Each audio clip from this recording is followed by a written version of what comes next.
Now, it's one thing designing a logo, but it's another presenting a logo to a client, as this can make or break the success of your design. One of the toughest things I have experienced in my design career is presenting to a client, as essentially you are trying to sell and convince someone of the merit of your design and present a case to use it. As a designer, you will know exactly why you created the design, and to you it may make perfect sense, but to someone seeing the logo for the first time, they may not see or appreciate the design initially. And of course, this is natural. Logos by design are and should be incredibly simple. After all, that's what a logo is supposed to be. And when showing something so simple initially, you may not get the response you want. So presenting can be tough, and to do this well, you will require additional skills to pull it off. In my experience, I have done a lot of this, and over the years I have developed a technique that has worked really well for me. So in this final section of the course, I'm going to demonstrate a method you can use to present your logos to a client. In this final section, I'll be demonstrating what you can do once you have created your logo design to put together a thorough client proposal document so you can sell your design adequately and to do justice to your design. And to kick it off, I'm going to show you what we are going to develop over the next 10 episodes. In this video, I'm going to show the final client logo proposal presentation so you can see what we are going to be building up to over the next 10 episodes. So let's get into it. So here I am with my design process checklist. Once we have created our logo designs and we have checked each task, we can now move into phase 4 of the design process. The last phase in the design process is present logo designs, where we will need to prepare a proposal document and present to team members or a client. So here I am in Illustrator, and this is what we are going to be building up to over the next 10 episodes. Up to this point on the course, I have demonstrated a process you can use to develop and design your logos from scratch. Now, once you have a logo in the bag, it's time to present it to a client. So this is a typical proposal document I will use to present my design to a client. Now, some of you may be wondering, why have I put so much work into this?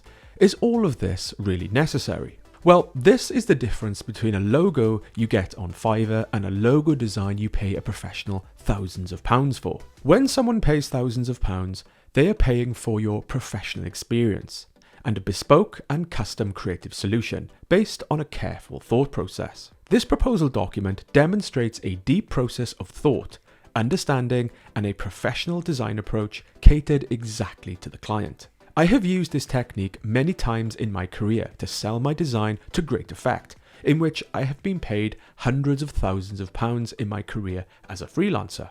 If you want to take a closer look at this document, you can find it in the downloadable course folder. The course folder comes with my complete logo design solution I will be demonstrating on this course, including all my design example files and documents at each step to aid your learning experience. The folder also comes with design resources, such as a logo design process checklist, process documents and templates, a project folder structure, color sample charts, and a logo proposal document example, all of which you can not only learn from, but use in your own design process.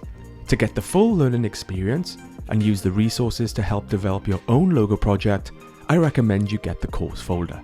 Download link with instructions is in the description.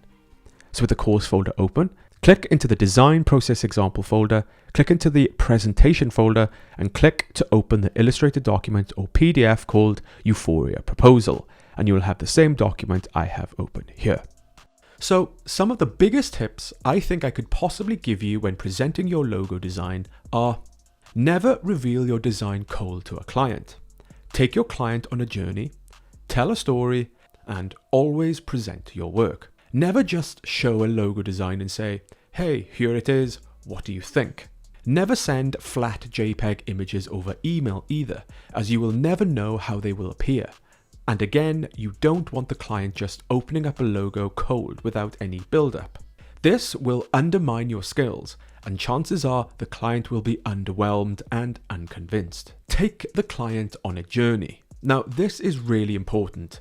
In my experience, I have found that clients love the idea behind the logo just as much as the logo itself.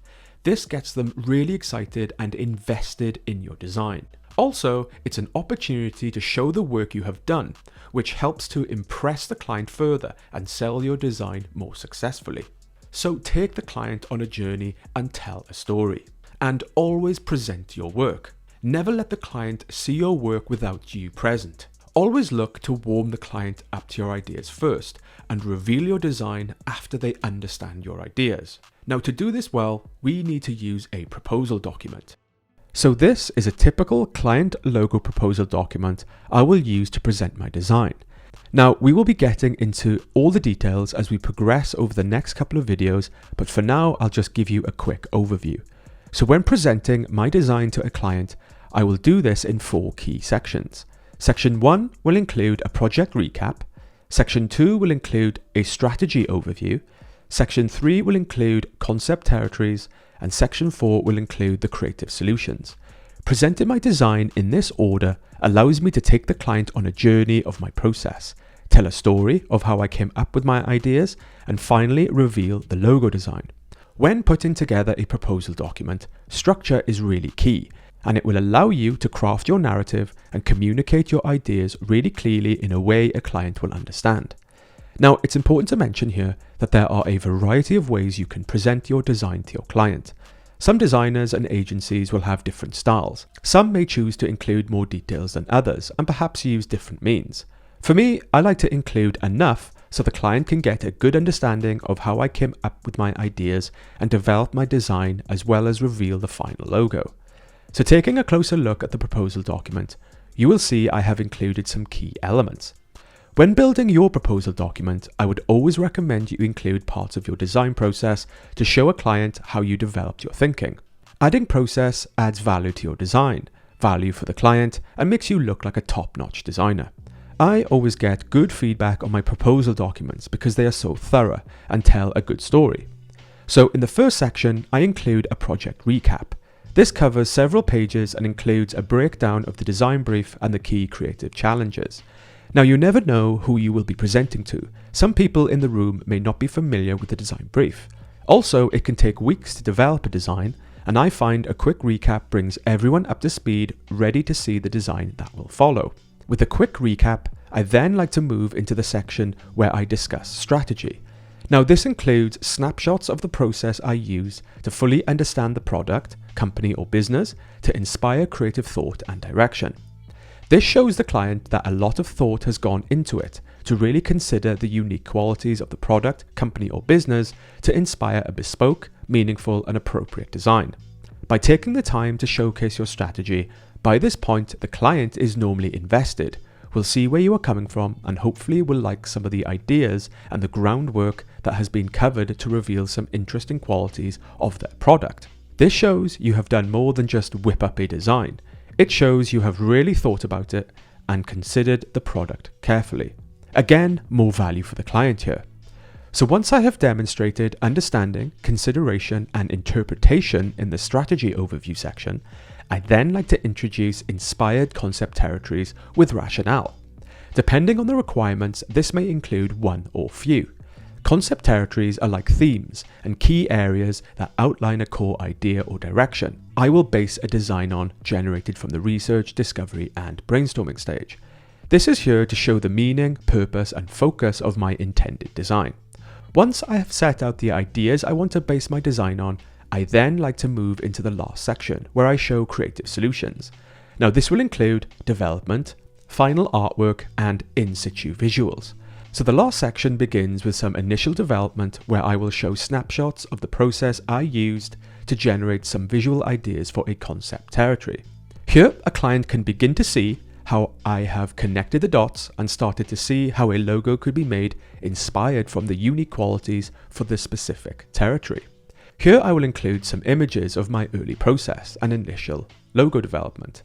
Now clients love to see this. Clients love to see the sparks of ideas and where they come from, which adds a lot of credibility to your design process. This also helps to tell a story on how you generate your ideas and turn them into design. Now, there may be one or few ideas that come from the development. If there are more than one, I will show specific design options for the territory. This will include some early sketches, logo formulas, and some refined drawing showing the thinking and creative strategy that has gone into the design. And this is where it all starts to make sense to the client. By this point, a client should start to get excited about the ideas as they begin to see them come to life and take shape. Then I reveal the final logo design. This will include the final artwork for the logo design with in-situ visuals. From the initial sketches and the logo formula, the client will finally see how a logo design has been crafted and developed into a final logo design.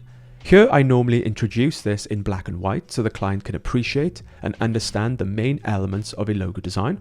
I then proceed to reveal colours, the meaning and ideas behind the colours. I then reveal the final logo composition in full colour, along with any specific colourways and alternatives. And then I include a final conclusion page where I list how the logo has met the goals of the brief and state exactly how the logo looks, feels, what it creates, and what it offers the product, company, or business. Now by this point, the client will have seen how the final logo was designed from scratch, and when looking at it, will be seeing it from a much wider perspective. Instead of seeing it cold, they will now understand everything that has gone into the design and will fully appreciate the intricacies of the design. Now, it's really important not to end there. It's really important to show a client that your design actually works. Once the logo has been revealed, I will then include a series of in-situ visuals, which will show how the logo could work. Here, I will always find appropriate instances where I see the logo being used for the product, company, or business in both large and small formats. Using in-situ visuals is the cherry on the cake and will knock your design out of the park. When clients see a logo design working in real-life instances, it really helps demonstrate intended usage and communicate exactly how you see the design working in a range of context. This helps reaffirm and persuade the client of the quality and suitability of your design. If done well, this will convince the client that the logo is the perfect creative solution for their product, company, or business. Finally, I will include a few pages where I show the final logo in context of the competition or next to similar products, so the clients can see at a glance how the logo works against others. This serves to show how the logo stands out from the competition or other products. So this is how I will typically present a logo design. As mentioned earlier, there may be times where I present more than one logo option for a territory. If so, after presenting the first logo, I will then include the next logo example. Here I will copy the previous structure, though for the next design option. Once I have presented all options for a territory, if I want to include a design for another, I will then add in the next design examples. So if I'm presenting more than one logo territory, I will place the next logo territory examples after the first territory. Here I will copy the previous structure, though for the next territory, including any additional options. Now, if my proposal document includes more than one logo design, right at the end of the document, I will also include a conclusions page where I will place all the logo designs on one page. So at the end of a presentation, I can show all logo designs in one instance for us to discuss and choose. Now, some of you may be wondering, why have I done this in Illustrator and not in a presentation program like InDesign or Keynote? Well, there is a good reason for this, which all comes down to circumstance. In my experience, I have often presented my logo design to a room full of people, board members, creative teams, or company staff members. Sometimes, if I'm presenting to a room large enough, I'll print out each page and pin it up on a wall and take everyone through it so they can see the entire process as you see it here. However, sometimes I will need to present on screen or over a Zoom call. In Illustrator, it's easy to replicate the wall experience and browse over the entire presentation or zoom into specific pages. Clients like to see it at a glance, and it makes it really easy to dive into specific sections if they have questions afterwards. Presenting a doc like this in Illustrator is really easy. If I click on the cover page, or any page for that matter, and press Shift F, I will enter into presentation mode, where I can simply click on the arrow buttons to move left and right. And if I press Escape, I can exit presentation mode. Also, I find it easier to design and develop a presentation this way. Having the presentation open like this allows me to take a step back and see all the parts clearly, so I can see what I am missing or what I need to include. Diving in is easy. By clicking on a page and pressing Command 0 on Mac or Control 0 on Windows, we can fill the screen. And if I just want to skip through each page, I can press page up or page down on the keyboard to move through the presentation real easy. And once the doc is complete, it's easy to export as a PDF afterwards. Now, I could also develop this in InDesign and build a keynote presentation if there is a specific request. In the project folder, there are also versions of this proposal doc in InDesign. But if it's up to me, I'll normally do it like this in Illustrator. So that is a quick overview of the proposal document we are going to be building up to in the final section of this course. Over the next few episodes, I'll be discussing and demonstrating how to build this in Illustrator. However, this can easily be followed and created in InDesign as well. Now, in my proposal here, you can see that I have included design examples for just one idea. Now, I have done this for the sake of the course and to keep it focused. However, in my experience, I have included multiple ideas in a presentation like this. So some of you may be wondering, how many logo ideas should I show in a proposal document? In the next video, I'm going to discuss this question and talk about how many design ideas you should show in a proposal document. So see you in the next video.